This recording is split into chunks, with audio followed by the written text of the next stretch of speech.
तो क्या अब अमित शाह भी अपने रिटायरमेंट का प्लान बना रहे हैं? क्या अमित शाह का भी पीएम बनने का सपना पूरा नहीं हो पाएगा? अभी अमित शाह जहां प्रधानमंत्री बनने का सोच रहे थे, जहां वो आगे बीजेपी में लंबे समय तक राजनीति में रहने का मन बना रहे थे, लेकिन अचानक ऐसा क्या हुआ कि उन्होंने अपने रिटायरमेंट की बात कर दी? क्या अमित शाह को अब ऐसा लगने लगा है कि बीजेपी में वो ज्यादा समय तक लंबी राजनीति नहीं कर पाएंगे? देखिए, बीजेपी पर अगर किसी का कंट्रोल है तो वो आरएसएस का कंट्रोल है, और ये जितनी जल्दी पीएम मोदी और अमित शाह समझ जाएं ये बेहतर होगा, क्योंकि आरएसएस प्रमुख मोहन भागवत की इजाजत के बिना एक पत्ता नहीं हिल सकता। शायद ये बात प्रधानमंत्री मोदी जी भूल गए, ये बात जेपी नड्डा भूल गए, अमित शाह भूल गए थे। इसीलिए जब इन्होंने आरएसएस से दुश्मनी ली, तो जो लोकसभा चुनाव के नतीजे आए जिसमें वो 400 पार की बात कर रहे थे, जेपी नड्डा जब ये कह रहे थे कि बिना आरएसएस के चुनाव जीत लेंगे, तो क्या हाल हुआ लोकसभा चुनाव के दौरान। और अब तो और आंखें खुलनी चाहिए पीएम मोदी और अमित शाह की, क्योंकि आरएसएस प्रमुख मोहन भागवत ने जो कह दिया है वो ये साफ बताता है कि जो ताउम्र राजनीति में रहने का मन बना रहे हैं वो जरा समझ जाए कि अब उन्हें ज्यादा राजनीति में नहीं रखा जाएगा, क्योंकि एक उम्र होती है। इधर आरएसएस प्रमुख मोहन भागवत ने बयान दिया, इससे एक दिन पहले, एक आध दिन पहले अमित शाह ने अपने रिटायरमेंट का प्लान बता दिया। क्या रिटायरमेंट का प्लान है वो बहुत ध्यान से सुनिएगा, क्योंकि गृह मंत्री अमित शाह ने ऐसा कभी नहीं बोला था जो अब उन्हें बोलना पड़ रहा है। राजनीति से रिटायरमेंट के बाद क्या करेंगे अमित शाह, खुद उन्होंने अपना फ्यूचर प्लान बता दिया।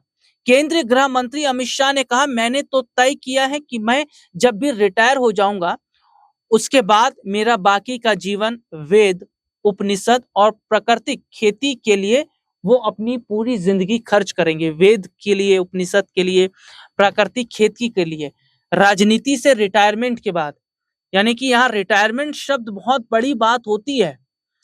केंद्रीय गृह मंत्री अमित शाह ने, देखिए, केंद्रीय गृह मंत्री अमित शाह ने बुधवार को कहा कि सार्वजनिक जीवन से संन्यास लेने के बाद वो खुद को पूरी तरह से वेदों, उपनिषदों और प्राकृतिक खेती के लिए समर्पित करने की योजना बना रहे हैं। गुजरात, मध्य प्रदेश और राजस्थान की सहकारी समितियों से जुड़ी महिलाओं के साथ सहकार संवाद में बोलते हुए शाह ने व्यक्तिगत विश्वास और नीति दोनों पर विचार व्यक्त किया।